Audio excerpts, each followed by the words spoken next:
I got out of there as soon as I heard gunshots. And we heard the first gunshot, and so me and my friend were just kind of looking at each other, and then we heard the second one. One of the juveniles brandished a firearm and shot the victim several times. They located a 14-year-old victim with several gunshot wounds. I did hear those gunshots loud and clear. And again, as soon as we saw them, we just ran for our lives. I always hear about these shootings, and I never thought I would be in one. Good evening, I'm Craig Andrus. Chaos at the mall. A 14-year-old teen dies in a shooting inside Wichita's Towne East Square. But we begin tonight with Hannah Adamson. Hannah, you talked to police. What's the latest they're telling us?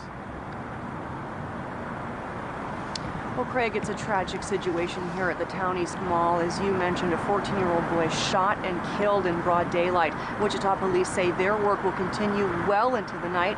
Let's take a look behind me now. The situation has quieted down significantly since we got here around 6 o'clock. That being said, at least a dozen cop cars still patrolling the area surrounding the building. Many of those entrances and exits that were closed off have been cleared as witnesses slowly left the area. Police responded to a call of a shooting at 5:30 this evening. Now, there was some concern it was an active shooter, but police now say the incident was targeted. Investigators say a fight broke out on the lower level of the mall between at least 3 teens. One, a 14-year-old boy, was shot multiple times by We do believe that the incident is gang-related, but at this point, we don't know what the altercation was about. Now, it is unclear whether or not the mall will be open or closed tomorrow. We did reach out to corporate ownership, but they referred us to the WPD. In the meantime, investigators are asking anyone with information pertaining to this incident to contact Crime Stoppers. Here for you at the Towne East Mall, Hannah Adamson, KSN News 3. Craig? All right, thanks, Hannah. We continue our team coverage now. Brett Bagansky joining us. Brett, you've been at the mall since shortly after the calls for help went out. You spoke to several people who ran to safety. Yeah, here's the deal, Craig. Several of the people that we spoke with didn't actually see the shooter, but they just know what was going on. They were hearing what was going on, and they talked about how afraid they were, and they were doing everything possible to try to get out of there alive. I did hear those gunshots loud and clear. And again, as soon as we saw them, we just ran for our lives. And I immediately called my boyfriend, and he's here now, thankfully, and I ran so quickly to get out of there. So you just heard from Elias Franco, who said this is what everyone was really seeing inside the mall. There was confusion, wondering if they were the targets, and she told us really when her instincts and really her adrenaline kicked in. Told the lady at the register, like, open your fitting rooms, like those were shootings, and as soon as she heard that, she opened that door, and I ran past the fitting rooms into an emergency exit. And I still saw people there, and I kept telling them, like, shooting, shooting. That's when I saw a whole bunch of people, like at least 50 people running out. Fortunately, she did get out of there. Her boyfriend picked her up. All of them are safe here. A little bit of normalcy here as the parking lot is once again open. Of course, the mall is still closed. We're waiting to hear it back, as you just heard Hannah say, if the mall is going to be open tomorrow. We're live outside the Towne East Mall tonight. Here for you, Brett Bagansky, KSN News 3. All right, thank you, Brett. You know, along with shoppers, you also have mall employees. I want to bring in Sam Montero now. Sam, you talked to a mother whose son works very close to where the shooting happened. It had to have been a difficult time for her waiting to hear from him. Many parents were concerned for their children who were inside the mall at the time of the shooting. Melanie George was just sitting at home when she got a text from her son, terrified about the gunshots he heard. He said there's a bunch of people screaming and hollering, and all he could hear is bang, bang, bang. About how many times? Like maybe 9 or 10 shots. Larry Clarkson works at Charlie's. He says he was about 50 feet away from where the shooting occurred. We all just ran into the back right when it happened. He said it was just crazy. Everybody was screaming, hollering, and running. Larry and all his coworkers hid behind the freezer. Just a lot of people were running.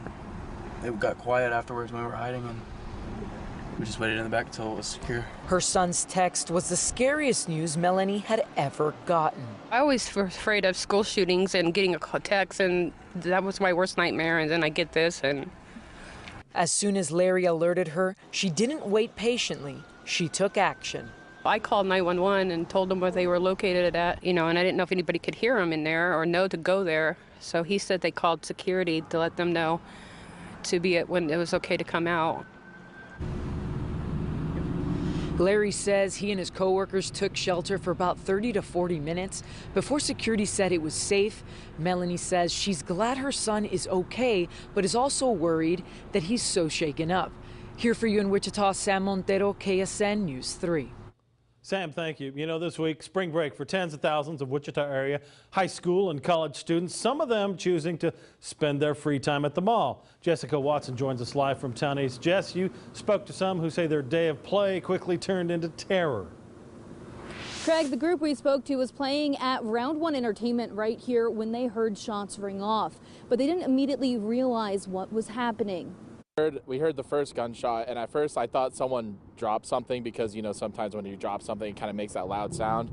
And so me and my friend were just kind of looking at each other, and then we heard the second one, and we're like, okay, that's gunfire. Then we saw some people started running. He says that's when it hit them. There was a shooting inside the mall. Their main goal, make sure everyone in their group got out safely. Once they were, Ren Johnson tells me she called 911, but says it took a long time before a dispatcher answered.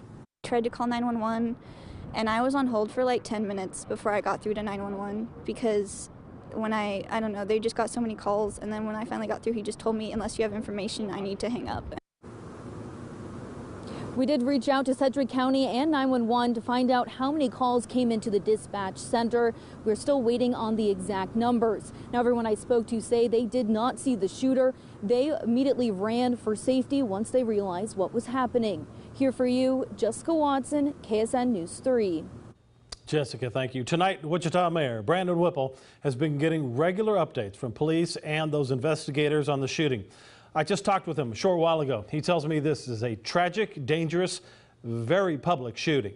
These are kids. There is a child that is dead right now, and two suspects that if they're found guilty, their lives are over as well.